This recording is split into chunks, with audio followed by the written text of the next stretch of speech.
día. Pues hemos llegado al último día de actividades del encuentro y es un placer recibir a ya una conocida de la universidad. Recientemente nos estuvo visitando, y bueno, pues es un honor para mí moderar esta mesa, esta conferencia.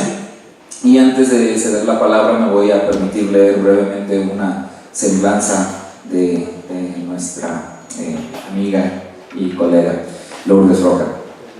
Con una formación multidisciplinar en comunicación, historia y antropología, centró sus investigaciones en los años 90 en la divulgación histórica audiovisual y la realización de documentales de investigación. Después de haberse beneficiado por el CONACYT con un proyecto para jóvenes investigadores sobre los usos de lo visual en la investigación social, impulsó la creación de un espacio de investigación colectiva en este campo, el Laboratorio Audiovisual de Investigación Social, que fundó en 2002 en el Instituto. En él se ha dedicado a la investigación social con imágenes y a la construcción de propuestas metodológicas para su incorporación como fuentes de investigación. Es docente de estudios de la imagen y técnicas cualitativas de investigación en la licenciatura y el posgrado del Instituto Mora, y ha impartido cursos de especialización en la materia en México, Colombia, Brasil, Chile y Argentina. Ha recibido apoyos del CONACYT para la conformación del Laboratorio Audiovisual de Investigación Social y para el desarrollo de un sistema de información para archivos de imágenes, El Pescador, que ha permitido poner en línea varias fototecas digitales, impulsando el acceso libre a las imágenes y fomentando su conocimiento e investigación. Entre sus publicaciones destacan el documental que formó parte de la tesis doctoral Kilómetro C62, un nómada en Del Riel, los libros Imágenes de Investigación Social e Investigación con Imágenes, Usos y Retos Metodológicos, y el sitio en línea Huellas de Luz. Su última publicación colectiva, Tejedores de Imágenes, Propuestas Metodológicas de Investigación y Gestión del Patrimonio Fotográfico y Audiovisual, recibió el premio Antonio García Cubas del Instituto Nacional de Antropología e Historia. Recibamos con un fuerte aplauso a nuestra invitada Lourdes Roca.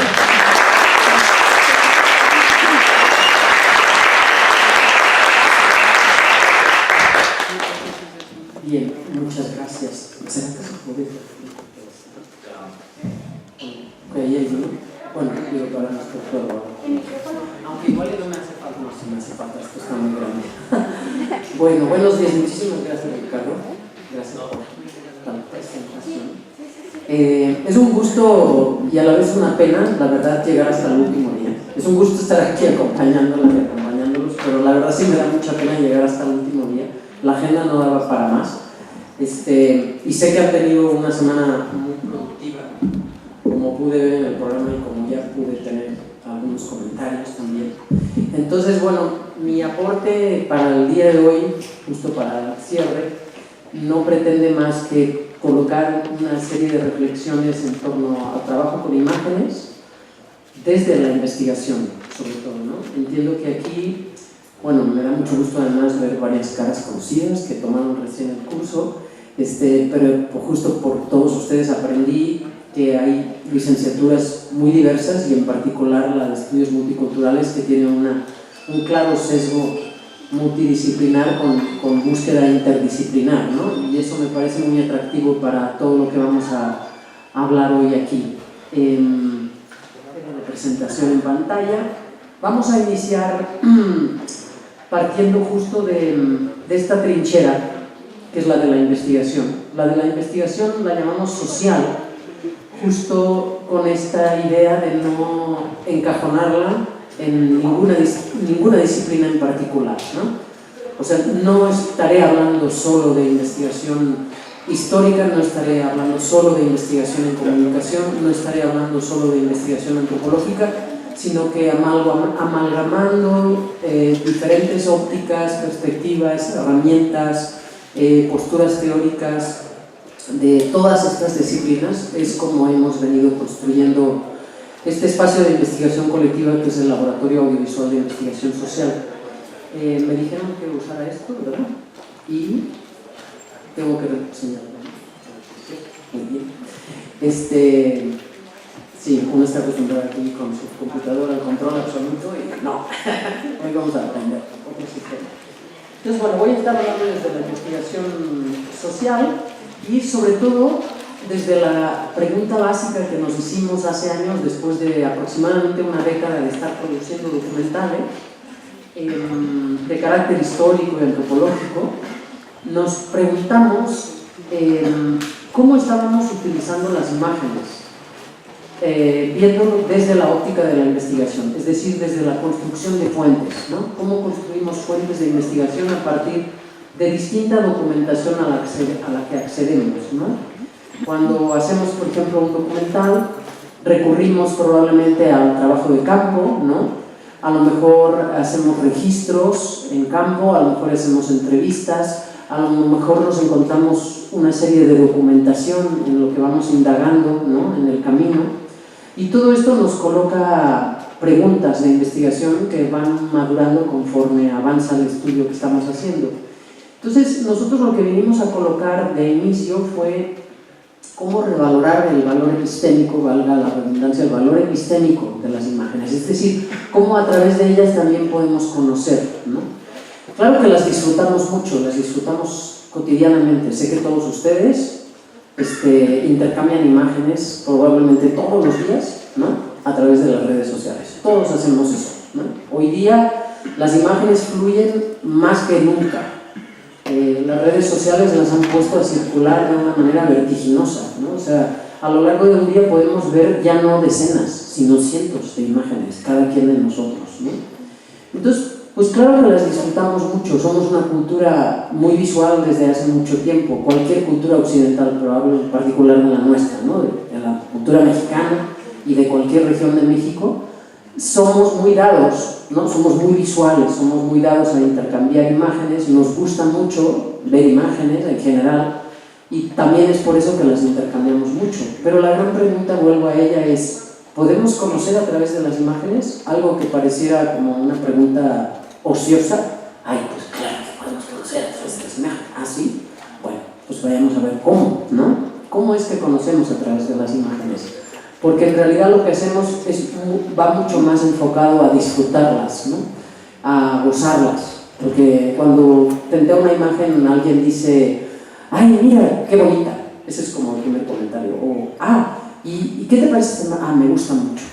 Esas son las dos palabras que salen normalmente frente a una imagen. Es muy bonita o me gusta mucho, ¿no? Entonces sí tiene mucho que ver con el gusto y eso está muy bien. Pero cuando estamos parados en la investigación, nosotros sostenemos que hay que ir más allá del gusto, ¿no? Y intentamos construir, desde que hicimos como esta vuelta de tuerca, ¿no? De preguntarnos a nosotros mismos cómo es que estábamos trabajando con las imágenes, un poco para hacernos más la idea del contexto. Estábamos en un proyecto de historia oral en el Instituto Mora, donde lo que estábamos haciendo eran documentales a partir de las investigaciones de historia oral. O sea, se podrán imaginar que el peso del testimonio oral era muy grande, las entrevistas eran protagónicas y había una reflexión muy profunda sobre cómo se construía a las entrevistas como una fuente de investigación. Es decir, cómo el testimonio oral, más allá de ser simplemente transcrito, se convierte en una fuente de investigación. Y ahí el chiste están las preguntas. Si no hay preguntas, no hay investigación. O sea que las preguntas de investigación son medulares. Y así como veníamos haciendo una crítica muy fuerte a cómo el testimonio oral es construido como una fuente de investigación, dijimos, bueno, ¿y con las imágenes qué estamos haciendo? O sea, vuelvo al punto, ¿no? Las estábamos utilizando mayoritariamente de manera ilustrativa, hemos venido llamándolo, ¿no? O sea, cómo hay una tendencia muy generalizada a usar las imágenes para simplemente ambientar, ¿no? O para simplemente complementar una información, pero muy pocas veces se parte de las imágenes para que aparezcan las preguntas de investigación y por tanto muy pocas veces se construye a las imágenes como realmente fuentes de investigación. Entonces, bueno, de plano lanzo esta, ¿no? Como al ruedo, como para ver si entre todos podemos pensar en algún... Perdón que voy a estar toseando varias veces, como se puede oír, no ando muy bien. Sí soy yo, pero no es mi voz, aunque no me crean, bueno, los que sí la conocen. Tengo una voz grave, pero no tan grave, ahorita ando bastante gangosa. Entonces, bueno, me disculpo de antemano que la tos viene de pronto bastante seguido. Entonces, coloco esta como premisa de base para ver si entre todos, entre todas podemos reflexionar a partir de cualquier ejercicio que hayamos hecho. Si alguien ya produció un documental, sería muy bueno repensarlo a partir de esta óptica, invito a hacerlo, pues. Y cualquier ejercicio que hayamos hecho, veo gran mayoría de estudiantes, lo cual me da enorme gusto, cualquier ejercicio que hayamos hecho en una materia, cualquier reportaje, ¿no? Cualquier video cortito, cápsula que hayamos hecho, a lo mejor estamos haciendo productos que colgamos en línea, etc. Un poco pensar, como nosotros nos propusimos hace ya un par de décadas, ¿cómo es que estamos utilizando la imagen? O sea, recurrimos a ella, la encontramos y ¡fum! Ya, la incorporamos al material que estamos produciendo. Eso es muy común. O la encontramos y frente a ella nos detenemos tantito a pensar sobre todo, y colocar preguntas, y dejar que fluyan las preguntas y sobre todo comparar. Para allá vamos. Veremos cómo es muy importante comparar, ¿no? Es decir, con una imagen no vamos a llegar muy lejos y vamos a ir viendo cómo muchas veces hay que trabajar con varias. Voy a ir poniendo una serie de ejemplos que me ayudan a explicar todo esto que acabo de decir de manera introductoria un poco apretada, ¿no? Pero por favor también con la libertad, si te quede algo de lo que estoy diciendo, a ver, espérame, aquí ya perdí el hilo, por favor me interrumpen. Vamos a ir viendo varios ejemplos de lo que acabo de decir. Ejemplos que a veces empiezan en trabajo de campo o a veces empiezan en trabajo de archivo, pero en nuestra práctica este ir y venir constante entre el trabajo de archivo y el trabajo de campo potencia mucho cualquier investigación. Claro que hay investigaciones que se pueden quedar exclusivamente en trabajo de campo, como a lo mejor lo hacen mucho, no sé, la antropología, ¿no? Como se pueden hacer investigaciones que se quedan exclusivamente en trabajo de archivo, como a lo mejor no puede hacer mucho la historia. Estoy diciendo una obviedad, ¿no? Pero por eso empecé diciendo que hablamos desde la investigación social, porque nosotros planteamos que si no solo hacemos trabajo de campo, sino también trabajo de archivo, o no solo hacemos trabajo de archivo, sino que también hacemos trabajo de campo, es decir, si nos quitamos esas camisas de fuerza que nos ponen muchas veces las disciplinas, en el equipo somos de hecho un equipo multidisciplinario formado en comunicación, antropología e historia, por algo estoy mencionando estas tres disciplinas más que otras, aunque entre nuestras colaboradoras lo que más hemos tenido de cada área de servicio social han sido latinoamericanistas, curiosamente. O sea, es interesante que este perfil, hago un paréntesis porque sí llama la atención, que justo a quien atrae más sea, por ejemplo, a pues egresados o pasantes de una carrera como la de estudios latinoamericanos, ¿no? O sea, qué casualidad, por algo estamos hablando de investigación social, ¿no? O sea, justo esto de romper con las barreras disciplinarias, como aquí de inicio hicieron desarrollando una carrera como estudios multiculturales, que ya desde el propio desarrollo de la currícula está rompiendo, ¿no? con estos cajones disciplinares que muchas veces pues, nos limitan, ¿no? en nuestra forma de ver las cosas. Bueno, pues vuelvo al punto, justo lo que planteamos de entrada, y esta es una gran diferencia, un gran contraste que planteo desde ahorita y porque va a permear toda mi plática, que es que cuando hacemos trabajo de campo estamos construyendo nuestras propias imágenes. O sea, nosotros utilizamos la cámara, ya sea fotográfica o de video, para hacer nuestros propios registros. Estamos construyendo fuentes propias de investigación. A estas las voy a llamar fuentes propias y registros propios, ¿no?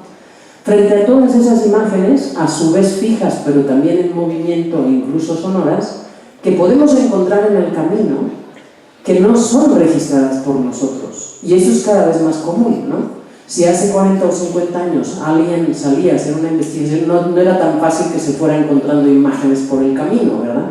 O registros familiares, o videos amateurs, ¿no? Hoy día esto es cosa de todos los días. Porque todos los que estamos aquí somos hoy día potenciales emisores de mensajes audiovisuales, ¿no? Con nuestros celulares, cosa que hace 20 años pues no estaba en el escenario. Entonces, claro, ¿qué ha provocado esto? Que prolifere, ¿no? la cantidad de imágenes que circulan y que cuando nosotros emprendemos una investigación o incluso estamos en trabajo de campo, cada vez es más común que aparezcan imágenes registradas por otros, no por nosotros. A estas las voy a llamar imágenes ajenas o registros ajenos, porque no los hemos recopilado, no los hemos construido nosotros, no los hemos registrado nosotros, sí los vamos recopilando en el camino, más bien eso es lo que hacemos, recopilar en el camino esas imágenes que también pueden ser importantes para los fines de la investigación que estemos desarrollando. Cuando digo investigación, pues es un proceso social que queremos entender, así de simple. O sea, cuando digo investigación, no estoy hablando así de la investigación académica aquí que hacen puros eruditos, no, porque también la palabra investigación tiene una carga, luego no. Estoy hablando de investigación como de una búsqueda por entender los procesos sociales que nos atraen, que nos llaman la atención, ¿no? Que nos interesa comprender para después explicar de alguna manera, ¿no? Porque entiendo que bueno, la mayoría aquí está buscando también llegar a resultados a través de los que se expliquen, ¿no? Los estudios que hacemos. Entonces, bueno, ese es un ejemplo de una investigación que empezó en campo, empezó haciendo registros de los usos sociales del espacio en el Zócalo de la Ciudad de México, en un momento muy particular. Como pueden ver, no es un escenario que haya todos los días, ¿no? Había un circo. Esto es en agosto de 2002 y fue una polémica tremenda que hubiera ese circo en la plancha del Zócalo. A lo mejor alguno lo recuerda, ¿no? Entonces fue muy interesante que de repente estaba en el ambiente la pregunta de a ver, ¿quién puede usar y quién no puede usar el Zócalo capitalino? ¿Y para qué? Porque la pregunta de inmediato brincó, ¿no? O sea, ¿por qué tanta crítica, incluso del ámbito intelectual, a que se montara un circo en la plancha del Zócalo, ¿no? Y bueno, pues ahí estuvo la pregunta de entrada, ¿no? ¿Cómo ha sido utilizado el Zócalo capitalino? ¿Cuáles son los usos sociales que se le ha dado a este espacio? Y ahí fue la principal pregunta de investigación a la que dedicamos un buen ratote. Y finalmente lo que decidimos fue, ahí sí, partir de las imágenes como fuentes primarias de investigación y dijimos, vamos a empezar desde los primeros registros que existan del Zócalo, a ver qué pistas nos da, ¿no? Y vamos a llegar hasta un parteaguas en que el Zócalo capitalino cambia drásticamente, que es cuando abren la avenida 20 de noviembre en frente de Catedral y cambia completamente el paisaje, ¿no? De todo el entorno del Zócalo. Entonces, bueno, haciendo estos registros de campo, de cuando en ese momento había un circo, donde, como podemos apreciar, la población, por mucho que se criticara que se montara un circo en la plancha, estaba utilizándolo profusamente. Cabe decir que era una entrada gratuita y que los fines de semana, por supuesto, ahí acudieron muchísimas familias que no habían ido en su vida a un circo, ¿no? Entonces es muy interesante cómo una coyuntura así provoca pues una serie de preguntas de investigación que nos llevan a buscar imágenes de esta naturaleza, ¿no? O sea, adentrarnos en los archivos que tenían, por ejemplo, los archivos de diversiones públicas de la Ciudad de México, ¿no? El archivo del Distrito Federal, a ver cómo es que la gente se divertía en este espacio y qué trámites implicaba el que la gente se divirtiera, ¿no? Y ahí te puedes encontrar expedientes de pues quien quiere montar un jacalón para tandas, quien quiere montar unos caballitos de estos que daban vueltas, quien quiere, ¿no? O sea, una serie de trámites, de oficios, ¿no? Pidiendo permiso para instalar pues inmuebles temporales como este, por ejemplo, ¿no? Este claramente es un día festivo, ¿no? Podemos especular así con las competencias que tenemos como de cuándo es esta fotografía. ¿Alguien dice? Yo, láncense, a ver, ¿cómo de cuándo puede ser esta fotografía?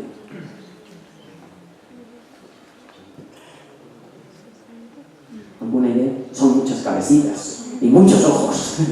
¿Alguna idea? De los 50. ¿De los? 50. ¿50 del siglo XX? ¿Quién da más? ¿Es más atrás? Yo doy menos. ¿Más fuerte? De los 20. No, ¿De los sí. 20? No, principios del siglo pasado.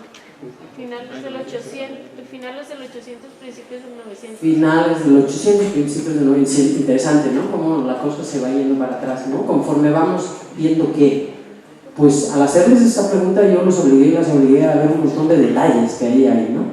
Porque de primera instancia nos podemos ir con la finta de que es más o menos tal periodo. Pero en el momento que volteamos a ver con más cuidado, caray, no, bueno, pues ni siquiera hay piedra, es de tierra el Zócalo.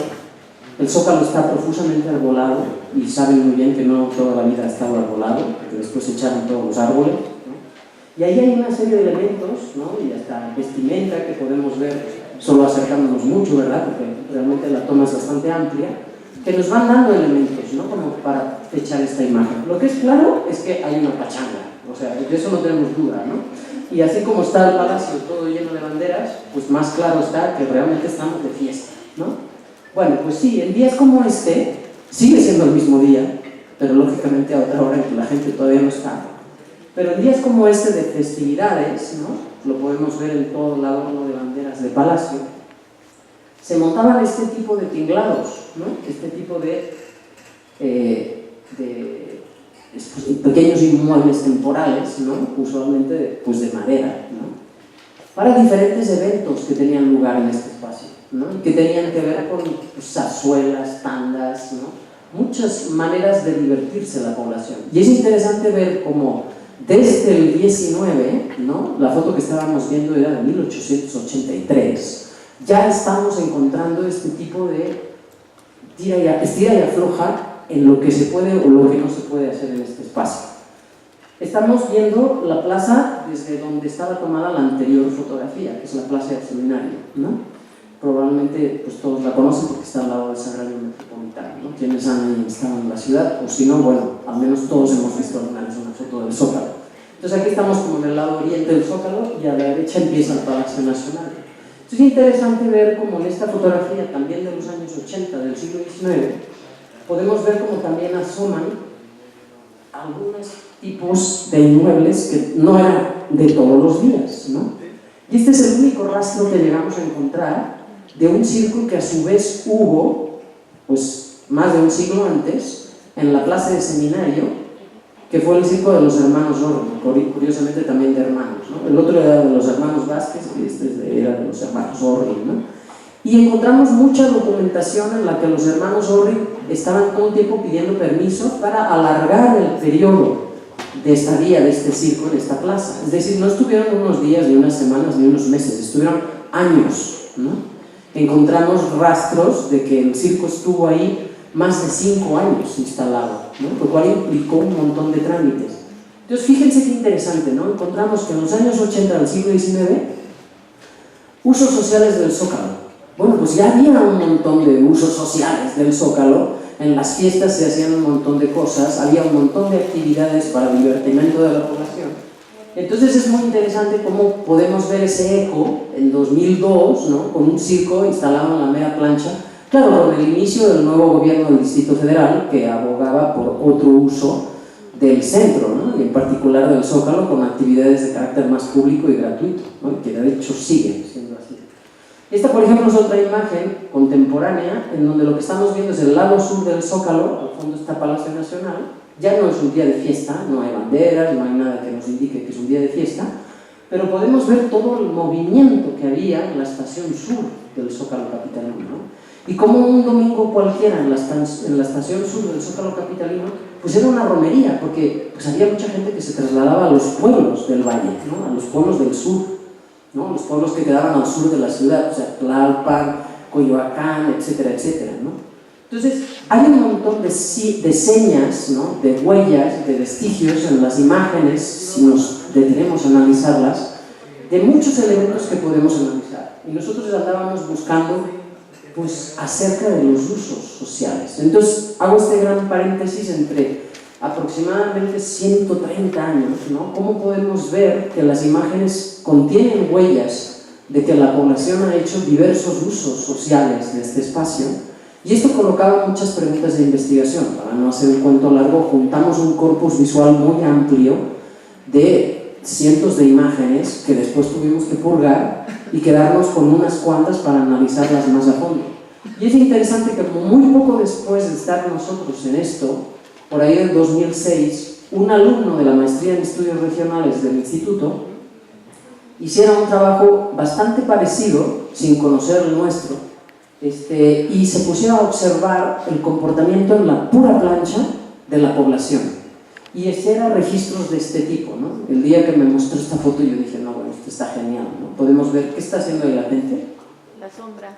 Están aprovechando la sombra, claramente, ¿no? Porque además es un espacio tremendamente soleado, no hay mucho lugar donde guarecerse. desde que se echaron todos los árboles, y de eso hace un siglo, ¿no? Entonces ya llovió, ¿no? Entonces en el Zócalo no es que realmente haya muchos lugares donde protegerse del sol, y esta sombra de la sabandera se vuelve un elemento clave, tan clave que este joven que estuvo haciendo trabajo de campo muy a fondo, así de 24 horas observando el comportamiento, por ejemplo, de la plaza con muchísimos registros, llegó a catalogar esto como la sombra social. Y entonces toda su tesis gira en torno a la sombra social del Zócalo, ¿no? Muy interesante propuesta, ¿no? Concebir un concepto como la sombra social del Zócalo para explicar un montón de cosas en torno a cómo usamos el Zócalo capitalino, ¿no? Por supuesto, en esa sombra están pasando N cosas, como se podrán imaginar. Hay quien está haciendo trencitas, hay quien se está echando el guarachito con nopal clásico, ¿no? Hay quien acaba de recoger la basura y está tomando aire, ¿no? Después de pasarse probablemente horas, ¿no? Barriendo el Zócalo, etcétera. O sea, hay de todo, hay una convivencia social, además hay de sectores impresionantes, ¿no? Bueno, entonces, un poco los antecedentes van por aquí, ¿no? O sea, cómo el laboratorio llega a un momento que justo se concibe como laboratorio ante estas preguntas, ¿no? Después de bastante tiempo produciendo documentales, a ver, vamos a poner un alto, yo le digo la vuelta de tuerca, y vamos a ver cómo es que estamos utilizando las imágenes. Ya que hemos tenido tanto prurito en ver cómo usamos los testimonios orales, y la historia oral venía reflexionando desde 2 décadas atrás sobre cómo era esto de metodológicamente trabajar con testimonios orales, y había una crítica muy fuerte a trabajos que se hacían simplemente con corte y confección, así lo llamábamos, de cortar testimonios, pegarlos y publicar un libro. Y ahí estaba la historia oral de quién sabe dónde, ¿no? Y empezó a haber una crítica muy fuerte que dónde estaba la construcción de fuentes, si lo único que se hacía era cortar y pegar, ¿no? Entonces, si hubo una reflexión tan fuerte y profunda sobre el testimonio oral, nosotros dijimos, bueno, ¿por qué no sobre las imágenes? Porque de repente sí sentíamos que estábamos muy faltos de herramientas para poder decir, sí, estamos trabajando con las imágenes como una fuente de investigación, ¿no? Hoy día pensamos que estamos en otro canal, pero que falta muchísimo. Y yo creo que en los últimos 20 años, sí, a través de trabajos como los de John Maras, pero también a través de varios trabajos de índole internacional, el ámbito ha ido cambiando. Los invito a que profundicen en ello quien esté interesado, porque claro que con las imágenes podemos trabajar de otra manera si nos ponemos el lente de la investigación enfrente. Y el potencial de lo que podemos hacer con ellas es mucho más amplio. Entonces, bueno, simplemente puntualizar, porque voy a profundizar de aquí en adelante más en ello, que estaremos todo el tiempo contrastando esto que implica trabajar con imágenes generadas por nosotros mismos, las que he llamado propias, frente a lo que implica trabajar con imágenes recopiladas, lo que he llamado imágenes ajenas o generadas por otros, ¿no? Esto es medular que lo tengamos claro desde ahorita, porque en adelante todo el tiempo estaré haciendo referencia a ello, ¿no? Metodológicamente, ¿cómo podemos imaginar en dónde está la diferencia? Imaginemos que yo ahorita tomo una foto del último día de EMIA, todos los que estamos aquí afuera, nos salimos afuera y sacamos el dron, ¿no? Por allá, ¿no? ¿Seguro el dron? Y tomamos una foto con un dron, ¿no? De todos nosotros allá afuera en la explanada. Esta es una imagen que nosotros estamos construyendo en este momento. Y sabemos todo de ella. Cuando digo sabemos de todo de ella, ¿qué es lo que sabemos? A ver, ¿podemos enumerar 5 cosas? Sí. La fecha, es hoy. ¿Qué más sabemos de esa foto? La hora. La hora, incluso. Dentro de la fecha todavía podemos profundizar en la hora. ¿Qué más? El lugar. Integrantes. Clarísimo, ¿no? Los integrantes. ¿Quiénes están ahí? O sea, podríamos nombrar nombre y apellido de todos los que están ahí. ¿Qué más? ¿Qué está pasando ahí? Pues que es en el marco de leña, era el último día, o sea, podríamos escribir un montón de... Falta una muy importante. ¿Fue Ricardo el que salió y hizo clic?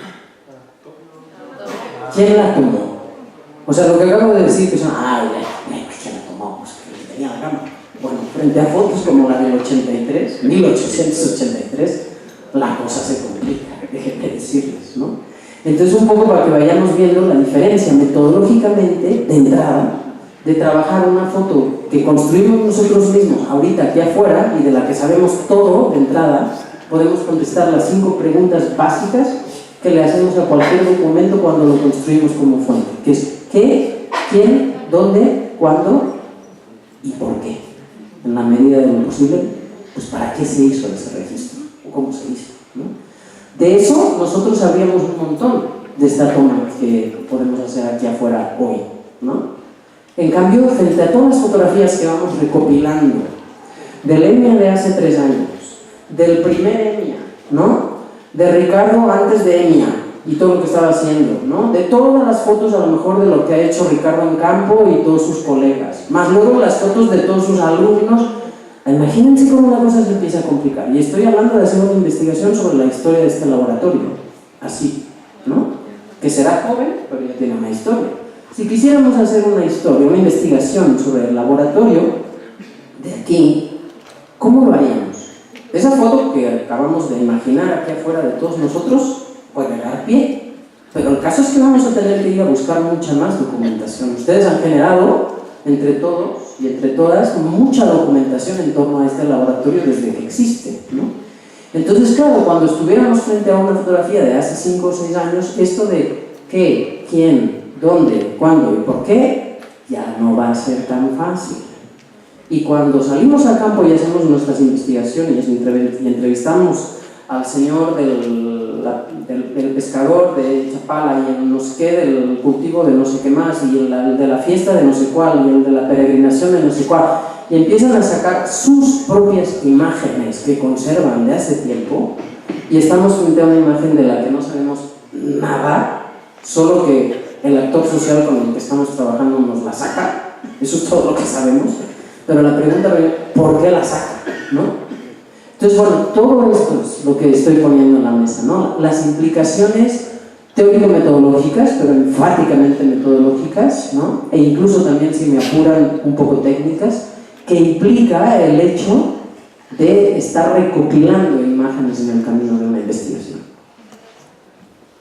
Bien, bueno, pues en el principio esto, ¿no? Pensando en una investigación, en hacer más pública la investigación de cualquier tipo que hagamos, ¿no?, o una historia más pública de lo que estamos investigando.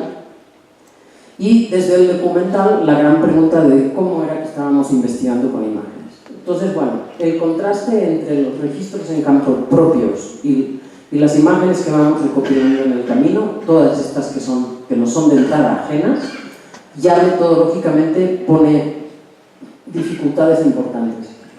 En nuestra experiencia ha sido fundamental el hecho de estar documentando, ¿no? Si nosotros nos vamos encontrando estas imágenes en el camino y la persona que las sacó a colación nos está dando información sobre ellas, pues todo esto hay que empezarlo a consignar, porque si no, la veo y ay, qué padre, y sí, está muy interesante, pero y me la llevo a lo mejor, o me llevo una copia, o la reproduzco ahí en ese momento, y llego a la casa, empiezo a trabajar y digo, ups, ni siquiera le pregunté de cuándo era, ¿no? Así. O ni siquiera le pregunté dónde es, ¿no? O sea, como que damos muchas cosas por sentado que luego no tan fácilmente, solitos o solitas, podemos llegar a saber. Entonces, en pocas palabras, estamos hablando como de 3 niveles, ¿no? Al menos en nuestra experiencia, en los que nos hemos estado moviendo. En esta posibilidad de documentar visual y audiovisualmente los procesos sociales que estudiamos, es decir, construir nuestras propias fuentes de investigación, pero a la vez recopilar imágenes generadas en otros tiempos, por otros, en otros lugares, pero que tienen que ver con lo que estamos investigando, lo cual nos implica familiarizarnos con herramientas de trabajo de archivo. Y finalmente, lo que podemos hacer con todo eso, porque ya cuando la imagen cobra tal protagonismo y se vuelve realmente una fuente de investigación, las posibilidades de presentar los resultados más allá de forma escrita se abren como un gran abanico, y hoy día más, ¿no? Hoy día tenemos todavía más posibilidades. Profundizo un poquito más en registros en campo, ¿no?, que nos han ido arrojando luz. Aquí, mis colegas que estudian el curso ya les mostré este ejemplo, que es como muy claro para nosotros. Estábamos haciendo registros familiares, ¿no?, trabajando el tema de infancia, salud y televisión, una bomba de tiempo tremenda que tenemos en nuestro país desde hace más de 2 décadas, que es la infancia más obesa del mundo, ¿no? Y lo que quisimos fue señalar la importancia que tiene en todo este asunto desde luego de carácter multifactorial, complejo, ¿no? Porque es un problema económico, es un problema social, es un problema cultural, es un problema con muchos frentes que ha provocado que tengamos a los niños y niñas más obesos del mundo en nuestro país. Pero un factor fundamental sobre el que quisimos señalar es la exposición a los medios audiovisuales y particularmente a la televisión comercial. Y sosteníamos que la exposición a la televisión, a la programación de la televisión comercial en nuestro país, que fundamentalmente está acaparada por un duopolio que todos conocemos, tiene mucho que ver en que hoy día tengamos en este país a los niños y niñas más obesos del mundo. Entonces, bueno, esto que puede sonar así como, a ver, ¿qué tiene que ver con qué? Bueno, no me voy a explayar más, pero sí, lo fuimos comprobando en el camino y todo gracias a que estuvimos trabajando con una comunidad preescolar de unos 200 niños que junto con nosotros iban reflexionando sobre el tema. Y de hecho, la punta de lanza eran ellos. Los que iban colocando las preguntas eran ellos y ellas, pirinolitas de 3 a 5 años, indagando sobre por qué comen lo que comen y por qué en mi casa hay lo que hay en el refri, y entonces cómo es mi familia, y entonces cómo es mi familia. A ver, vénganse y tómenos una foto a cada quien para que podamos saber cómo es mi familia. Y por allí nos tocó este ejercicio de ir a hacer registros familiares. Fue muy interesante que más allá de que podamos decir esta foto es de tal día, tal hora, es la familia tal, ¿no? Todo esto fue realizado en el marco de todo este proyecto que acabo de decir. Más allá de eso, aquí hay maneras de concebir y de representar a la familia, lo digo con todo el énfasis posible. Somos un país en el que se han encargado de inculcarnos de manera bastante fuerte, y sobre todo los medios, que hay la familia, en singular, una y sola, de carácter nuclear, ¿no? Es decir, la familia de mamá, papá, hijitos, y no hay otra, ¿no? Siendo que en nuestro entorno hay multiplicidad, pero varios más, de conformaciones familiares, ¿no? Pero eso el medio en general lo borra, y no hay más que ver cómo están construidas las telenovelas, entre otro tipo de programación, ¿no? Entonces nos encargamos también de analizar cómo es que cada una de las familias decidía conformarse como familia y a la vez decidía posar como familia para el retrato familiar. Y fue muy interesante que el hecho de llevar 2 cámaras posibilitara este registro. A ver, ¿qué pensamos que pudo pasar ahí? Porque es bastante obvio, ¿cierto? ¿Qué pasa? Sí.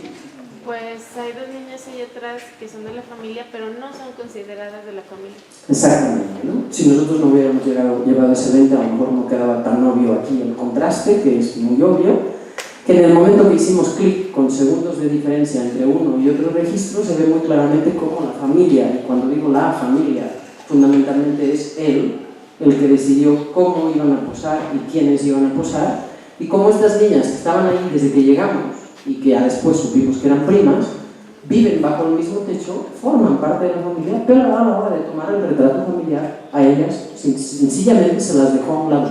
Y estaba implícito, pura comunicación verbal, no hubo que decir nada. O sea, simplemente los 5 se sentaron y nadie cuestionó nada, y ellas se fueron al rinconcito y se sentaron en la escalera a ver la escena, ¿no? Esto a nosotros nos colocó un montón de preguntas de investigación. Y si multiplican este registro por 200, eran 200 niños, se podrán imaginar todas las preguntas de investigación que colocaron estos registros, ¿no? No me extiendo, bueno, en este caso es muy claro que la niña tenía otro papel, ¿no? Mucho más protagónico. Es muy interesante que solo sea un grupo de mujeres, ¿no? Un montón de cosas. Aquí todos los hombres estaban sacando la cabecita por la ventana de la casa y burlándose del registro familiar, ¿no? Muy interesante. Y bueno, y este otro elemento que tuvimos que construir, otra herramienta, otra fuente, que como pueden ver, pues frente a 200 retratos familiares ya llegaba un punto que ya no sabías quién era quién, ¿no? Entonces este era con un acordeón que hacíamos inmediato al registro fotográfico para no perdernos después en las relaciones de parentesco y demás, que de por sí ya eran bastante complicadas, ¿no? En fin, solo para mostrar un ejemplo de cómo de nuevo, ¿no?, registros en campo nos ponen a reflexionar sobre representaciones visuales y significaciones visuales que también traemos tremendamente incorporadas, y como esto también es parte del análisis. En breve voy a profundizar un poco más en eso. ¿Voy como en la media? ¿Sí? ¿Bien? Tenemos que calcular. Bien. Este lo voy a pasar un poquito rápido. Estos son registros en campo sobre un tema de ferrocarriles. Estábamos trabajando los ferrocarriles en el siglo XIX.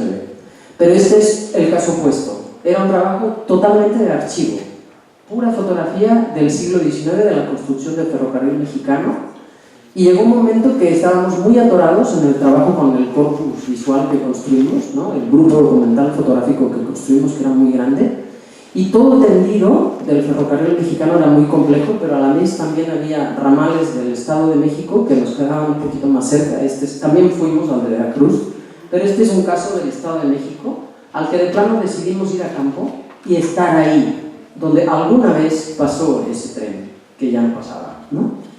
Y bueno, aquí estamos viendo un terraplén del lado izquierdo que tiene que ver con una serie de puentes. No sé si alcanzan a ver en el extremo superior del terraplén la vía, se alcanza a ver la vía de perfil un poquito. Entonces por ahí corría la vía, y esto no es una montaña natural. Esto tiene que ver con esta construcción de puentes del siglo XIX, pero hasta que estuvimos ahí pudimos ver claramente qué es lo que quedaba de todo esto, ¿no? Y era un periodo muy interesante porque estaban mudando, pueden ver al fondo, el puente de madera frente al puente de enfrente que es de fierro ya, ¿no? Entonces es un periodo muy interesante de convivencia entre los materiales de madera y de fierro para después definitivamente desaparecer la madera, ¿no? Y quedarse el fierro. Y es muy interesante como estando ahí, y por supuesto surcando ambos lados del terraplén, fuimos encontrando vestigios de lo que fueron estos puentes, ¿no? Las bases, ¿no?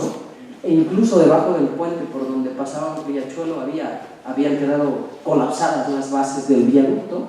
E incluso llegamos a encontrar restos de tirantes del viaducto, de fierro, ahí enterrados, ¿no? Entonces, en fin, una especie como de arqueología, si quieren, de la imagen, porque esto fue con imágenes de archivo en el transcurso de... Y esto es un poco lo que acabamos haciendo, un poco para imaginarnos el escenario, ¿no? Construyendo estos grupos documentales grandes, ¿no? De imágenes, definitivamente a partir de comparar, primero que nada, imágenes, pero después de confrontarlas con otro tipo de documentaciones donde pensamos que están las pistas más claras para hacer trabajo de investigación con imágenes, y sobre todo en detenerse mucho en los detalles, ¿no? Que como pudimos ver hace un rato es necesario cuando alguien te pregunta, a ver, ¿cómo de cuándo creen que es esta foto? ¿No? Inmediatamente los ojos empiezan a peinar, así como un escáner, ¿no? ¿No? A ver qué indicios encuentro como para reconocer qué, ¿no? Y eso tiene que ver con las competencias. Tenemos una serie de competencias iconográficas, enciclopédicas, etcétera, etcétera. Puede profundizar Sara en esto con Félix del Valle Gastamixa, que es la propuesta de análisis documental fotográfico que él hace, está en línea. Él habla de una serie de competencias que son totalmente culturales, ¿no? O sea, las imágenes están cargadas de significados, pero están construidas a partir de códigos culturales que si no los manejamos no podemos entender del todo bien cómo fueron construidas y para qué, ¿no? Entonces, bueno, un poco para acabar de profundizar en esta parte en campo, otro elemento fundamental para nosotros ha sido la entrevista. Claro, como en pocas palabras nacimos en el marco de un proyecto de historia oral, claro que las entrevistas siempre han tenido mucho peso, ¿no? Entonces, a través de las entrevistas también nos fuimos dando cuenta de cómo se retroalimentaban estos dos tipos de documentos. Es decir, cómo si traemos a colación las fotos en situación de entrevista, el trabajo con esas fotos se potencia enormemente y cómo a la vez el detonante que implica el uso de las imágenes para el recuerdo potencia a su vez el testimonio oral. O sea, que tú llegues con imágenes ajenas a la persona y se las muestres, como también que recuperes imágenes que él o ella te aporte, ¿no? Que él o ella te comparta en el proceso de lo que estás indagando. ¿Por qué? Porque, pues ahora que mencionas eso, fíjate que ni algún familiar y boom, va y te lo saca. ¿A cuántos no les ha pasado eso, no? Entonces, de repente lo que tú ibas a hacerte, nada más que una entrevistita de una horita y media, aparece el álbum familiar y aquello se convierte en una reunión de 3 o 4 horas y a lo mejor acabas hasta comiendo ahí, ¿no? Porque ya te invitaron. Porque también el álbum familiar pues ya coloca otra situación de mucha mayor cercanía con la persona que estás trabajando. No a cualquiera le sacan el álbum familiar, ¿no? En pocas palabras. Entonces, bueno, frente a los registros ajenos la cosa ya se va complicando, ¿no? Porque todo aquello que sí sabemos sobre los registros propios, pues aquí ya es terreno pantanoso, literal, ¿no? Podemos estar frente a una foto de la que no solo sabemos quién la tomó, ni siquiera sabemos cuándo es, ni de dónde es, o sea, ni de dónde fue tomada, ¿no? O sea, no sabemos casi nada, pero el tema asoma como que es de interés para lo que estoy indagando, pero no sé nada de ella, ¿no? Entonces esto empieza a colocar muchas complejidades metodológicas a la hora de trabajar con ellas, y lo que sostenemos es que primero que nada tenemos que documentarlas, ¿no? Como hacemos documentación con cualquier otro tipo de documento para construirlo como fuente, pues las imágenes también. Y ahí es donde nos dimos a la tarea, y llevó un montón de tiempo, de construir propuestas de documentación para las imágenes, ¿no? Y fundamentalmente tiene que ver con varias cosas que ya he dicho, ¿no? Construcción y confrontación de fuentes de manera permanente, pero también esto de la construcción de series, ¿no? De trabajar con grupos documentales, no con fotos unitarias, ¿no?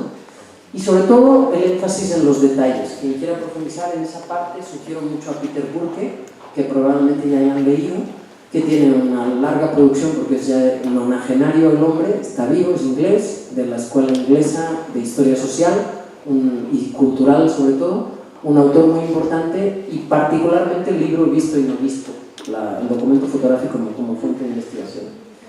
Un ejemplo desde el archivo, ¿no? También muy breve. Estamos de nueva cuenta frente al Zócalo. Me gusta mucho siempre usarlo de ejemplo porque todo el mundo lo conoce, ¿no? Y es muy práctico. Entonces estamos frente de nuevo al Palacio Nacional. Lo que tenemos en primer plano es el atrio de catedral. Aunque no lo crean, el atrio de catedral también estuvo ajardinado, no era como hoy, ¿no? Así todo pelón y triste, sino que tenía su jardincito también muy bonito, ¿no? Así todo lleno de veredicas. Pero aquí en lo que quiero que reparemos es en este tipo de metadatos, ¿no? De información extra que trae la fotografía impresa, y de la que siempre debemos dudar, ¿eh? Porque no siempre es como la pista, a veces es una pista, pero no siempre es la pista, y tenemos que cuestionar todo, ¿no? Entonces, en estos detalles no podemos dejar de reparar, porque si no se hace la basada y media, ¿no? Digo, claramente vemos que dice Jardín del Atrio. Allí hay una firma, que son dos fotógrafos estadounidenses que estaban trabajando en México en los años 80, y nos los podemos encontrar bastante seguido, tienen una producción bastante amplia, que son Gobineau, ¿no? Gobineau fotógrafos. Y nos podemos incluso encontrar información al reverso de las fotografías, importante. Aquí no solo sabemos que son ellos, sino que hasta sabemos dónde estaba qué. El estudio. El estudio fotográfico, ¿no? O sea, hasta esa información podemos... Esto es una joyita, ¿eh? No crean que esto es común. Encontrarse información incluso en el reverso de la fotografía de dónde trabajaba esta gente. Esto es bastante excepcional. Para el periodo un poco común. Pero lo que sí es más común es este tipo de información al calce, ¿no? Que podemos meter en un gran cajón llamado metadatos, ¿no? Y que pueden ser desde logos, como el que estamos viendo aquí a la derecha con un 520, que es la CIF, Compañía Industrial Fotográfica. Quien trabaje, le interese trabajar postales, es muy común que se encuentre con este tipo de logo, y era una compañía productora de postales muy fuerte en los 10s y 20s, que la podemos encontrar en fotos de todo el país. Y desde luego referencias autorales, referencias espaciales, y algo muy importante, ¿no? Muchos de ellos que traen pegado al texto. ¿Okay? Un número. Entonces ese número que la mayoría, pues un número, quién sabe qué será, ¿no? Y nos la pasamos de largo. Esos números pueden ser muy importantes para recuperar justo construcciones de series que hicieron los fotógrafos. Entonces, un poco para volver a la fotografía anterior del atrio de catedral, miren cómo está catalogada. Campos muy básicos, elementales: autor, lugar, fecha de toma y técnica fotográfica. Solo son 4. Déjenme decirles que eso se puede multiplicar a 100, ¿no? Pero estamos hablando solo de 4 muy básicos.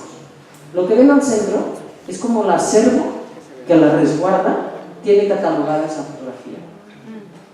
¿Sí vemos el problema? O sea, frente a eso estamos, ¿eh?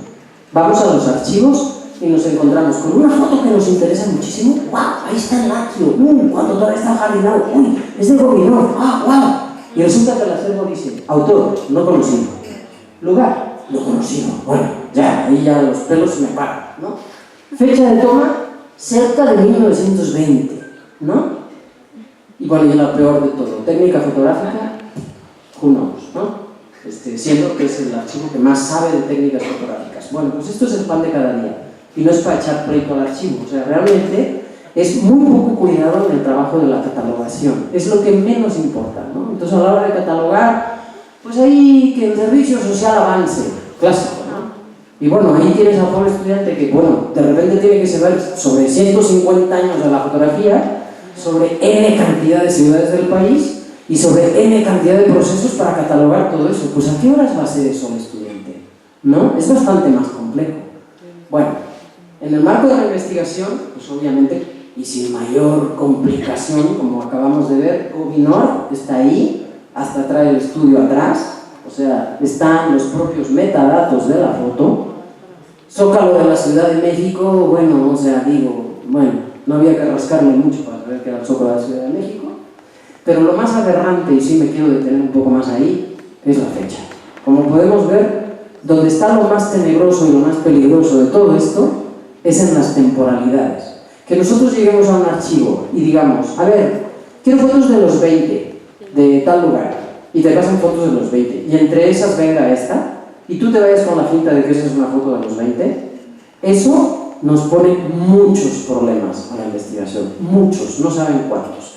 Y me detengo a decirles que en todo caso volteen a ver entre sus propios libros, ¿no? Ilustrados, siempre les digo, los alumnos lo saben muy bien, que vean entre sus propios libros ilustrados cómo son usadas las imágenes. O sea, la primera gran pregunta es ¿cómo usamos las imágenes? Y después, ¿cómo lo estamos haciendo desde la investigación? Que eso es lo tremendo. Porque desde cualquier ámbito lo podemos hacer de muchas maneras, pero desde la investigación, la verdad, hay mucha tarea que hacer de por medio, ¿no?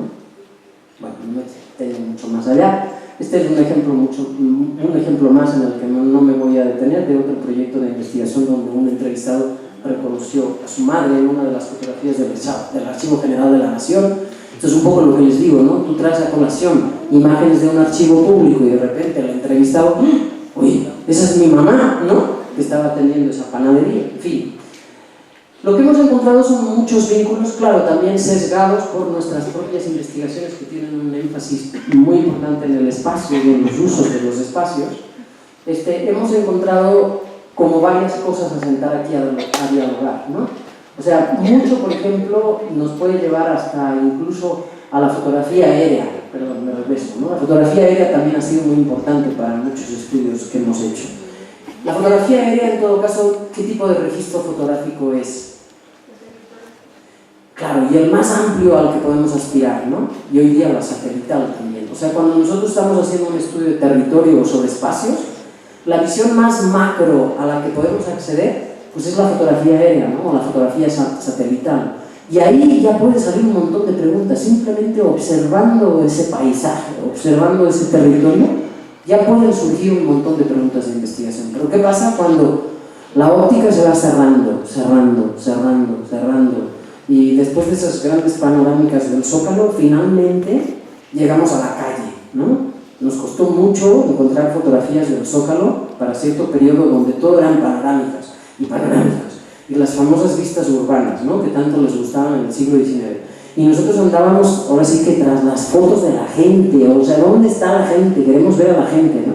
Y claro, ya por ahí en los 10 y la revolución, y 20 ya sobre todo, por supuesto que hay muchos más registros de gente en la calle, ¿no? Ya no me voy a detener en ejemplos de eso, pero registros que pueden venir desde muchas intenciones diversas, ¿no? De registrar qué está pasando con el alumbrado de la ciudad, en qué momento se instala la telegrafía o la telefonía en la ciudad, cuáles son las transformaciones de los trenes en la ciudad, cuándo dejan de ser de mulitas y cuándo empiezan a ser eléctricos. Todos esos registros hechos con muy diversas intenciones se pueden volver fuentes de investigación muy importantes para nosotros, ¿no? Desde muy diversos temas. Entonces, bueno, este es un ejemplo más sobre el tema de investigación de ferrocarriles. Fue una etnografía de vida de un ferrocarrilero, de un jefe de estación, que justo al cumplir 50 años de trabajar para ferrocarriles, pues se acabaron los ferrocarriles, ¿no? Se privatizaron. Estoy hablando de 96-97, y para fines de la vida de esta trayectoria, ¿no?, de Salvador, pues en pocas palabras se acabó la trayectoria laboral, ¿no?, después de 50 años trabajando para la empresa, y en particular yo quise ver, bueno, una, qué pasaba con él, y dos, también qué pasaba con este lugar que es Cima, ¿no?, donde él trabajó los últimos 30 años como jefe de estación. Esto es el punto más alto entre la Ciudad de México y Cuernavaca, ¿no? Un punto a 3.100 metros de altura, lo cual hacía una aparente estación insignificante, pero operativamente muy importante, porque era el punto más alto entre la Ciudad de México y Cuernavaca. Fílmicamente yo me encontré, están viendo una calidad bastante pobre porque estos son cuadros de un material fílmico de 1925. Me encontré esta única toma de Cima, y al menos encontré esta, porque todo el mundo decía que no iba a encontrar ninguna, porque es un lugar en medio de la nada, está en medio del bosque, no hay ni siquiera una población, no hay nada ahí hoy. Pero esto fue una población de talamontes, ¿no?, de cortadores de madera en el cerro en los años 20. Entonces, hasta ahí me remonté, encontré todavía antiguos habitantes de este espacio, hice entrevistas con uno de los pocos que quedaba vivo, y eso me permitió conocer bastante más de la dinámica de esta población, mucho antes de que Salvador llegara a atender la estación, ¿no? Y una toma más de este material de 1925 fue esta, que colocó de inicio como muchas preguntas, así de, ay, ¿qué hacen estas mujeres en torno a la máquina, ¿no? De que fue muy interesante que entrevistando a Santiago, varios meses después, saliera a relucir, narrando como toda la vida cotidiana encima, en este poblado de Talamontes, saliera a relucir cómo se abastecían de agua. Era un lugar donde no había agua. De hecho, el poblado desaparece en los años 30, cuando en 37 Cárdenas les dota el ejido, en Parres, que es la población más cercana a 3 kilómetros, y toda la población se migra, se van a Parres y abandonan el poblado, ¿no? Entonces, abastecerse de agua era todo un problema encima. Y entonces, cuando yo digo eso, ya esta imagen a lo mejor cambia, ¿no? ¿Qué podían estar haciendo estas mujeres al lado de la máquina de vapor, ¿no? Pues justo estaban esperando agua, pidiendo agua, ¿no? Se abastecían de agua a través de ello, y esto me lo narra Salvador. Y es bueno, como interesante todo este cruce de fuentes que va saliendo, ¿no? Esta imagen, yo sin el testimonio no de Salvador, Salvador es el ferrocarrilero, sin el testimonio de Don Chago, yo nunca hubiera sabido qué estaba pasando aquí, ¿no? Obviamente esta imagen cobra otro sentido cuando él me narra que su mamá se acercaba, que porque el agua caliente, que para el baño, entonces había que aprovechar justo que pasaba la locomotora con agua caliente para abastecerse de agua caliente con mucha mayor facilidad. El agua la iban a recoger a 4 horas a lomo de mula, o sea que imaginemos la complicación. Bueno, voy cerrando. Esta es la única imagen fotográfica que encontré de Cima cuando era el pueblo que les estoy contando, ¿no? Y de repente ya no quedó nada, ¿no? O sea, obviamente no hay nada, absolutamente nada de esto, ¿no? Casi un siglo después desapareció todo porque pues todo era material orgánico. Está la toma, estamos arriba del tren, estamos arriba de uno de los carros del tren, un poco para que nos ubiquemos.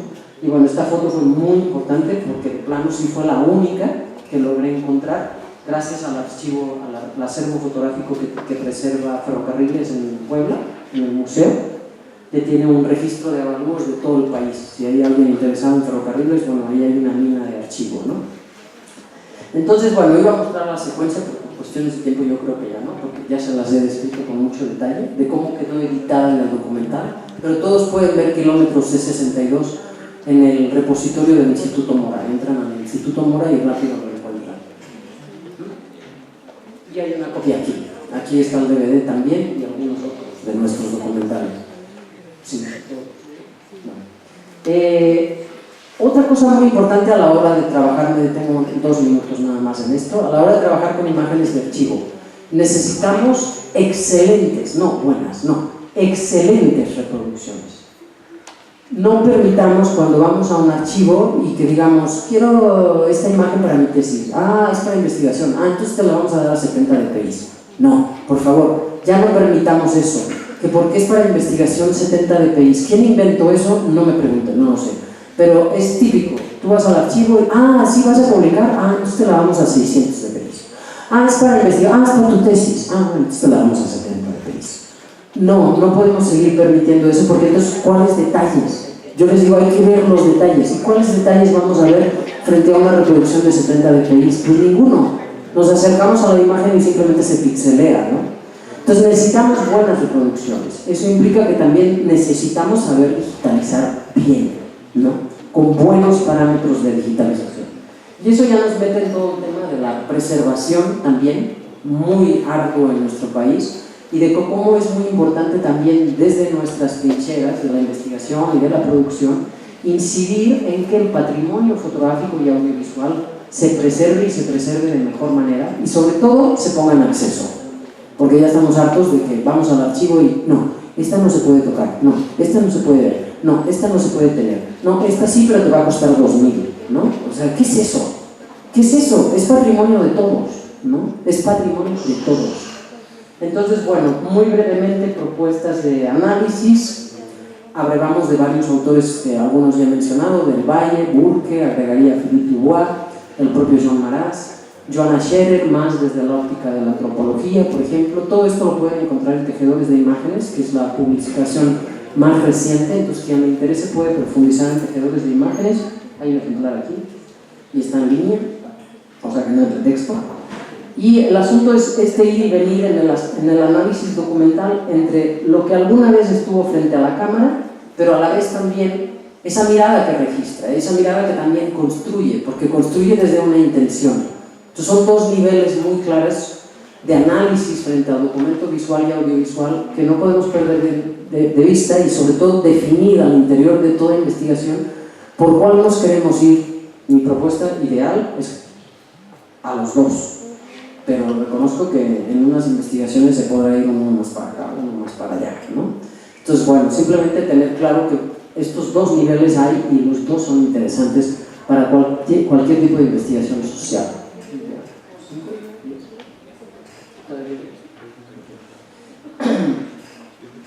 Entonces, triangulación entre fuentes, en nuestro caso un enorme potencial entre orales, visuales y audiovisuales, ¿no? Desde luego el enfoque interdisciplinar, o sea, mucho de lo que estoy diciendo aquí no se puede hacer solo, no se puede hacer sola. Mucho de lo que estamos hablando de hacer aquí es hacerlo en equipo, porque implica distintos bagajes y distintas formaciones, ¿no? Revalorar lo epistémico en las imágenes, más allá de lo estético. Qué padre que las imágenes sean bellas, pero pues más allá de que son bellas, ¿qué podemos conocer a partir de ellas? El gran reto que nos coloca esto de documentar y catalogar, porque sostenemos que sin documentación está en chino investigar con ellas, y sobre todo lo que acabo de decir, el acceso libre al patrimonio fotográfico y audiovisual es urgente ya en nuestro país. O sea, están cambiando las cosas, pero ha costado mucho trabajo, mucho. Hace 20 años eran bien pocos los archivos con los que realmente podíamos trabajar. Hoy día, finalmente, el paradigma de la digitalización, ¿no? El parteaguas que ha colocado el mundo digital ha provocado que los archivos se pongan las pilas y muchos estén en la sintonía de que, claro, o sea, ¿para qué guardamos? ¿Solo para que ahí esté archivadito? Pues eso qué sentido tiene, ¿no? Y algunos archivos sí ya se han puesto las pilas y han dicho, pues sí, preservar, pero preservar para difundir, preservar para que se conozca, preservar para que se investigue, porque si no, ¿para qué preservamos? ¿No? Son muchos los recursos que se destinan a preservar, ¿no? Y bueno, todo esto desde luego para fomentar la investigación con imágenes, ¿no? Que es uno de nuestros principales objetivos, por supuesto. La catalogación como una gran ausente, ¿no? No dejamos de señalar eso, con todo y que ha cambiado un poco, falta muchísimo, muchísimo. Sería muy bueno que cada quien aquí se empape, si están trabajando en la región, de cómo están nuestros archivos. Yo apenas hace un mes que estuve por aquí, tuve la oportunidad de un clavadito medio rápido en el archivo de la Wire, ¿no? El que tienen ahí histórico, que tiene, déjenme decirles, si no lo saben, un archivo fotográfico muy importante, ¿no? Pero al que se acercan muy pocos, ¿no? Casi nadie sabe de él. Y esto no pasa solo aquí, esto pasa en todos lados.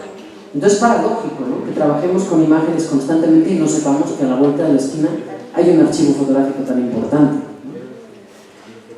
Y insisto, eso pasa en todos lados. Entonces, bueno, nos estamos moviendo en el mundo del patrimonio fotográfico y si me apuran audiovisual también. Ambos forman parte del patrimonio documental.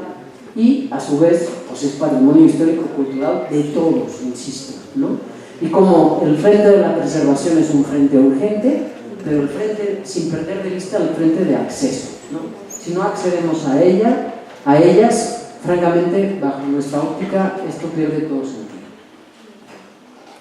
Para profundizar en la parte patrimonial, quien esté interesado, porque sé que aquí también hay una línea fuerte de gestión, ¿no? Y ya cuando nos metemos en el ámbito de la gestión, el patrimonio aparece en primer plano.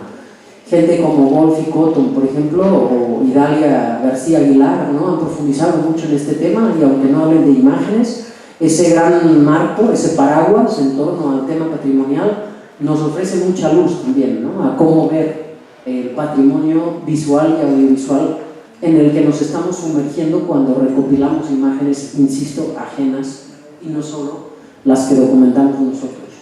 Entonces, un ejercicio en esta línea fue proponernos crear un sistema que albergara varias fototecas, ¿no? Invito a que naveguen Huellas de Luz, lo googlean y aparece inmediatamente. Huellas de Luz alberga 6 fototecas digitales que buscaron seguir en esta línea, ¿no? Que les estoy aquí compartiendo hoy, que es la línea de la documentación para poder investigar con las imágenes. Son 6 fototecas muy distintas, de las que podrán ver ejemplos de documentación muy distintos. Esto es un poco la presentación del proyecto que encabeza la página. Entran a las colecciones y se encuentran esto. Las colecciones derivan de diversos acervos, porque no está hecho esto a partir de archivos, está hecho a partir de investigaciones. Son avances de 6 investigaciones en curso en 3 países, México, Argentina y Brasil, que dan bastante cuenta de la propuesta metodológica de documentación que impulsamos ya desde hace años y que desarrollamos a lo largo de casi 4 años en un seminario con otros 10 acervos, ¿no? Con otros archivistas e investigadores de la imagen a partir de la norma internacional de descripción archivística, la ISAG. Entonces, bueno, aquí tienen ejemplos en los que profundizar. Desde luego hay la opción de ir a la imagen, de nuevo al Zócalo, ¿por qué será? Y aquí tenemos una foto todavía muy anterior de las que acabamos de ver. Como podemos ver, el famoso bosque del Zócalo apenas se está sembrando, ¿no? O sea que esta es muy anterior, de hecho es de los primeros registros del Zócalo. Y esta, muy breve, la estamos viendo porque desde luego ya no la voy a desarrollar, es la propuesta de ficha a partir de la ISAG, sobre todo por 2 bondades, que es las bondades de la ISAG que nunca pensó en imágenes, son una, la descripción multinivel, cómo podemos movernos a nivel de una colección que conformamos, pero hasta la unidad simple, que es la propia fotografía. Entonces, esta posibilidad de describir a multinivel con todas las agrupaciones que tú quieras en el camino, porque tú puedes hacer muchas agrupaciones en el transcurso de una investigación que pueden ser temáticas, pueden ser toponímicas, pueden ser cronológicas, ¿no? Y todo esto lo documentas de manera unitaria y toda la información que consignas ahí ya no la repites. Un principio archivístico básico, no repetir información, ¿no? Entonces, por esto el ir y venir entre diferentes niveles de documentación, pero a la vez también la posibilidad de describir por áreas, ¿no? Estas 7 áreas, de las que destaco en particular contenido y estructura, que es la que más recupera como el aspecto morfológico que toda imagen tiene y que desde luego también nos interesa describir la forma en que está construida una imagen, ¿no? Bueno, y otro ejemplo que pueden navegar ya para cerrar es Metadoc. Metadoc es una herramienta de catalogación de documentales. Nosotros tenemos un acervo ya grande de documentales conformado a lo largo ya de más de 20 años y tenemos documentales de más de 40 países y de 10 décadas que no se encuentran muchos de ellos en ningún otro lado de México y muchos de ellos en muy pocos lugares en el país, ¿no? Entonces llegó un momento que dijimos, no, pues esta catalogación hay que ponerla en línea, obvio no los documentales porque no son nuestros, pero sí la catalogación, y es una catalogación que hacemos a partir de todo lo que les acabo de decir, pero ya aplicado al documental, ¿no? Entonces ahí van a poder ver 10 décadas de documental, varios ejemplares en cada década, y una propuesta de catalogación que a lo mejor inspire en algún sentido en el trabajo de investigación sobre documental, ¿no? Esta es la página, simplemente googleen Metadoc, aparecemos enseguida. Esta es la colección, está organizada cronológicamente por décadas. Cada vez que entras a una década te aparecen los títulos de los diversos ejemplares que contiene. Ya que entras al ejemplar te encuentras con la sinopsis, pero abajo amplías un montón la ficha a nivel de contexto, de producción del documental, pero también a nivel de estructura y contenido del documental, etcétera, etcétera. Y cuando hay liga al documental, porque está en línea, la ponemos. Y si no la hay, pues no la hay, ¿no? Hay que irlo a ver o hay que contactar al productor. En fin, hoy día estamos sobre todo centrados mucho en docencia, ¿no? Damos varios cursos y varios talleres que tienen que ver con todo esto que acabo de decir aquí de manera muy apretada en una escasa hora, ¿no? Entonces estamos abiertos, son cursos todos de acceso abierto y sin costo, ¿no? Simplemente hay que pues aspirar a él, ¿no? Mandar una carta de motivos y mandar, etcétera. Y pues muchísimas gracias por un tipo de datos. Gracias.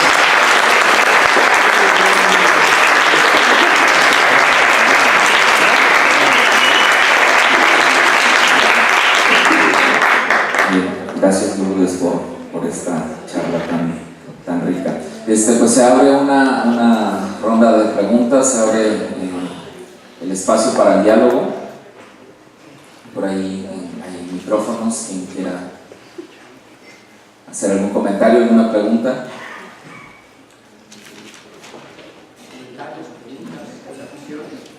Dudas, aclaraciones.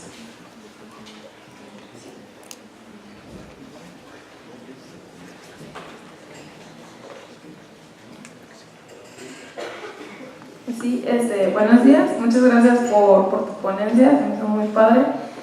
Pero mi pregunta va más a ¿cómo haces para no clavarte con un tema? Bueno, a lo mejor el término no es el mejor, pero es la primera palabra que se me viene. Porque muchas veces nos clavamos, ¿no? Con querer encontrar, con querer hacer, con querer decir y exponer. Y pues muchas veces no se trata de eso, o sea, se trata de una investigación, de cuestionar siempre. Entonces, ¿qué haces tú para no clavarte con una imagen, con un tema, con algo que quieres encontrar y no encuentras? Gracias.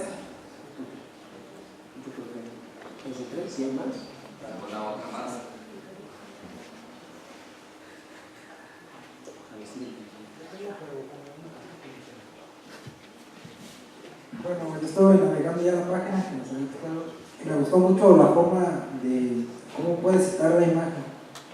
Ahora la pregunta es, ¿hasta qué punto puedes indagar tanto en la imagen para citarla? O no hay un punto específico que digas, ya no puedo encontrar nada o puedo decir, oye, esta imagen me dice esto. Pero es algo que vi en la página, pues, debes de ver cómo puedes citarla, me gustó toda la página. Primero que nada, muchas gracias. Y mi pregunta es, más que nada uno como estudiante, ¿cómo puede entrar a ver las fotografías que tenemos aquí en la UAM?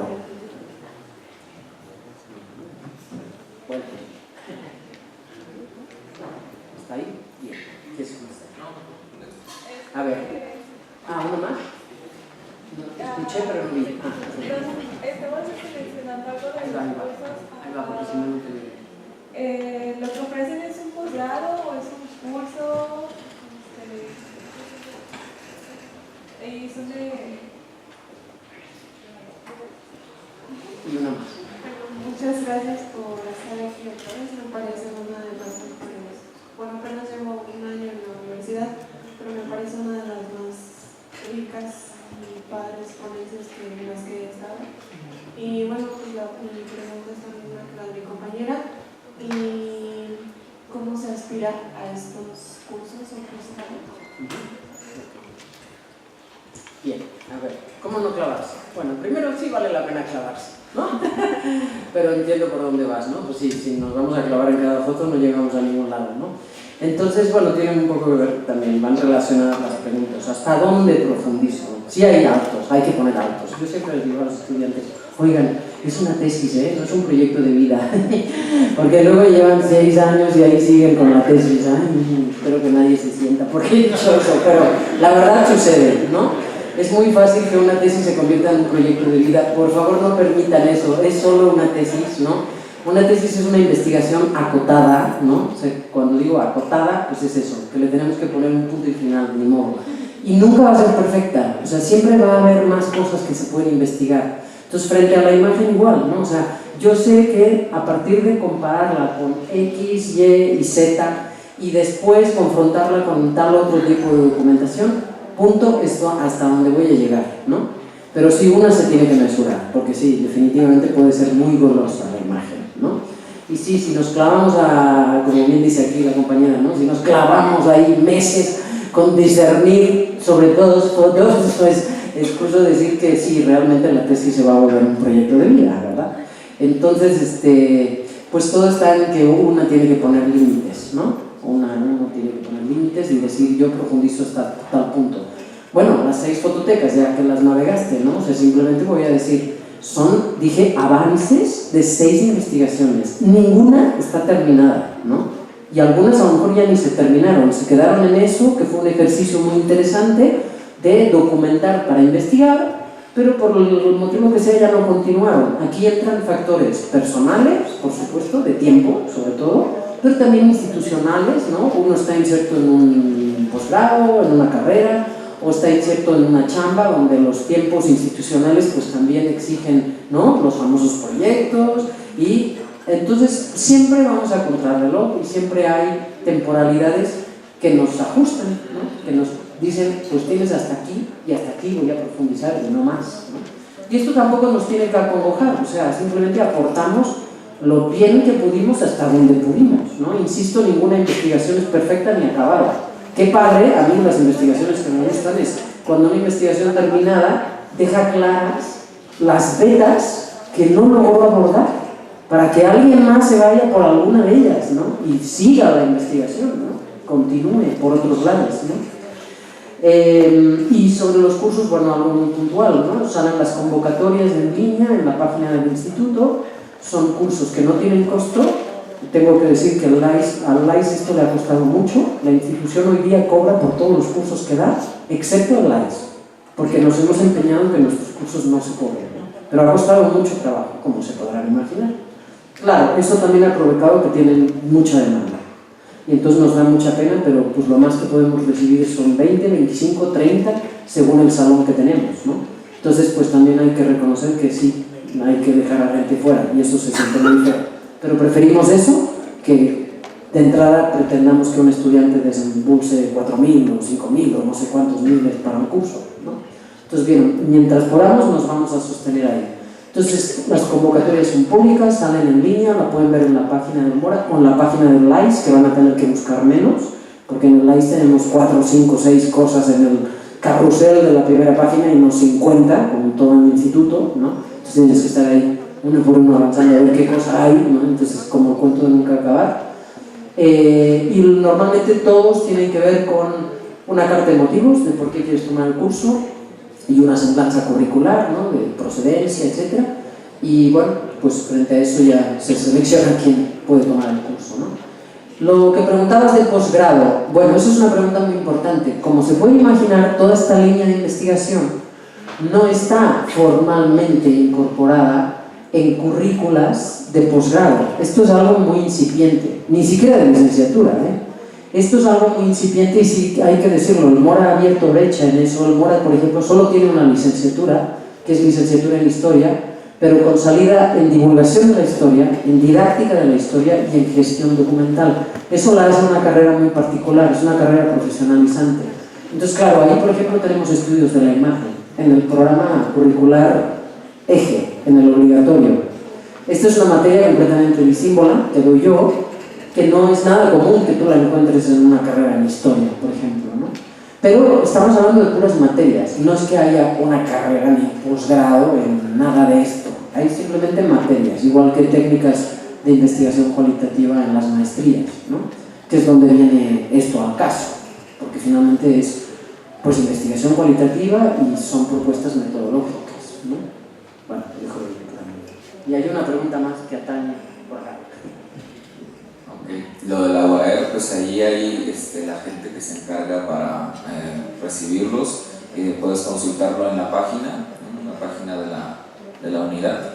Y sí hay acceso para el archivo.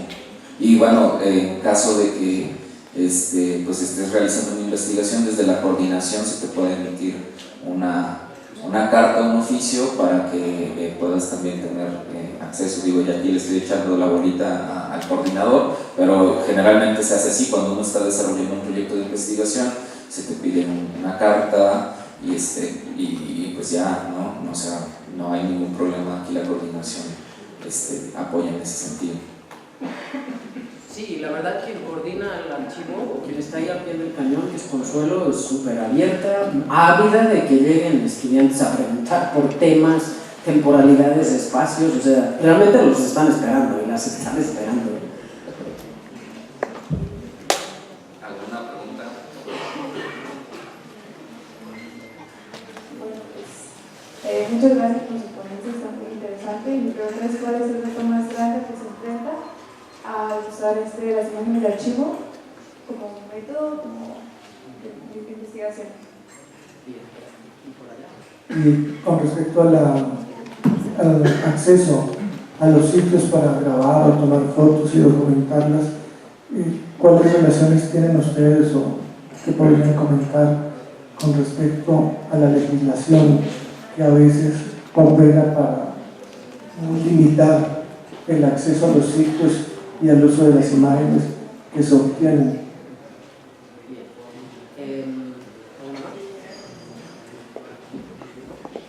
Bien, sobre el primero, bueno, pues creo que después de todo lo que dije, creo que voy a redundar en que el principal reto es metodológico.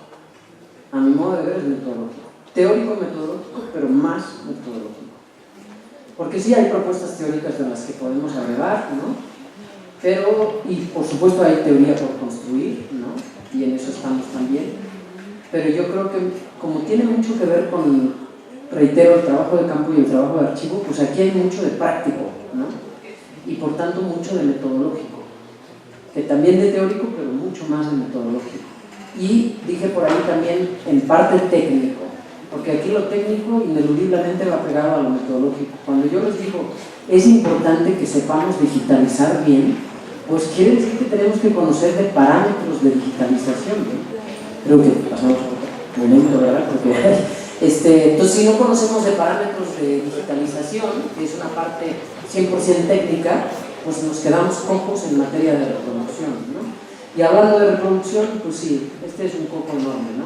Yo lo que puedo abonar a la panorámica de los archivos y la legislación es que al menos hemos logrado remontar lo que en 20 años, lo que hace 20 años era el pan de cada día, ¿no? De que, no, es que bien se va tanto de derechos de uso, y más tanto de la reproducción, ¿no? Y uno se quedaba así, a ver, estamos hablando de imágenes del siglo XIX, ¿cuáles derechos de uso? O sea, ¿quién les dijo a ustedes que ustedes tienen derecho a cobrar nada por el derecho de uso, ¿no?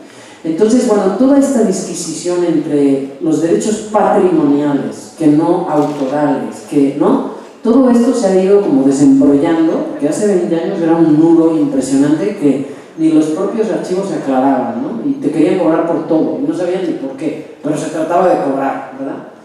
Hoy día ya la panorámica está cambiando, y claro que no podemos permitir que frente a fotografías que ni se sabe de quién son, ¿no?, pretendan cobrar derechos autorales. ¿Qué es eso? O sea, ¿derechos autorales de quién? Si ni siquiera se sabe quién es el autor, ¿no? Entonces, bueno, pues eso, que uno tendrá los derechos patrimoniales de lo que lo tenga, pero eso no te hace acreedor al derecho autoral de esas imágenes, ¿no? Que hasta en ese tono se manejaban. Y luego también en el sentido de que los archivos, pues, han ido aterrizando y dándose cuenta de que, claro que no pueden andar cobrando lo que andaban cobrando frente a tesistas, frente a gentes que están haciendo investigación que no necesariamente se va a publicar en ningún lado, ¿no? Y que si se publica en algún lado, pues es en algún lado donde no se va a estar lucrando con esos productos ni se venden por dinerales, ¿no? Entonces ya estuvo bueno de que tienen en la mira, por enfrente de todo, hace años, insisto, está cambiando, a ese usuario de la revista comercial X, ¿no?, o de la televisora Y, ¿no?, que llegaba a la Filmoteca de la UNAM y literalmente se llevaba, como dice por ahí en un documental que hicimos que se llama Revelando el Rollo, que también lo pueden ver en línea, dice el mero del acervo de la Filmoteca. No, aquí lo que más viene son productores. La verdad, el investigador, bueno, pues Aurelio de los Reyes, claro, ha estado aquí toda la vida, pero la verdad lo que más vienen son productores y nos piden 3 kilos de villa, 2 kilos de zapata y 1 kilo de madero, ¿no? ¿Por qué? Porque van a hacer una serie de la revolución. Y así literal. O sea, lo que quieren son latas. ¿Qué hay en las latas? No importa. Lo que importante es que se vea villa, que se vea zapata y que se vea madero. Haciendo que no importa, ¿no? O sea, frente a eso estábamos y todavía estamos en gran medida, pero ya no tanto, ¿no? Eso está mudando. Y hoy día ya la Filmoteca no tiene enfrente solo al usuario productor de Canal Más de Francia, ¿no? Sino que ya tiene enfrente también al tesista del Mora, que va y le da lata pidiendo ahí que le muestren una serie de capítulos del noticiero Cine Mundial, ¿no? Por decir algo. Antes era bien difícil, ¿no? Entonces está cambiando, poco a poco, pero está cambiando. Un gran potencial, nada más agrego, están los archivos locales, porque acabo de mencionar como grandes archivos a nivel nacional, y esos son mucho más duros, mucho más difíciles de cambiar. Ahí hay muchas inercias, ¿no? Y muchas malas mañas, también hay que decirlo, ¿no? Pero los archivos regionales, municipales, locales e incluso comunitarios, ¿no? En los museos de sitios, ¿no? Ahí es donde hay muchísimo potencial. O sea, si vamos construyendo más desde los pequeños acervos, hay mucho más que hacer desde la investigación que pretender picar piedra de antemano en los grandes archivos nacionales, ¿no? O sea, simplemente el AGN, nuestra fototeca más grande del país está en el AGN, no es la Fototeca Nacional. La fototeca más grande del país, con 8 millones de imágenes, está en el Archivo General de la Nación, ¿no? Solo un fondo, el de los hermanos Mayo, que eran muy productivos, son 5 millones de imágenes. Entonces imagínense la talacha que hay por hacer ahí. Y hay una persona atendiendo en la fototeca de la AGN, una, con becario o servicio social, pero ella es sola, ¿no? Entonces un poco para que vislumbremos, ¿no?, la envergadura del trabajal que hay ahí, ¿no? Entonces pretender que eso cambie de la noche a la mañana, bueno, porque también es un asunto de voluntad política, siempre decimos, ¿no? En cambio, estos otros, así a nivel local, municipal, regional, pues por supuesto se pueden cambiar de manera mucho más rápida, ¿no? Y aquí tienen un excelente ejemplo para el que ya están preguntando, ¿no? Donde sí se han preocupado no solo de preservar, sino de que los usuarios se acerquen, ¿no? De permitir la consulta, de facilitar el acceso. Ahí es por donde podemos ir abriendo brecha.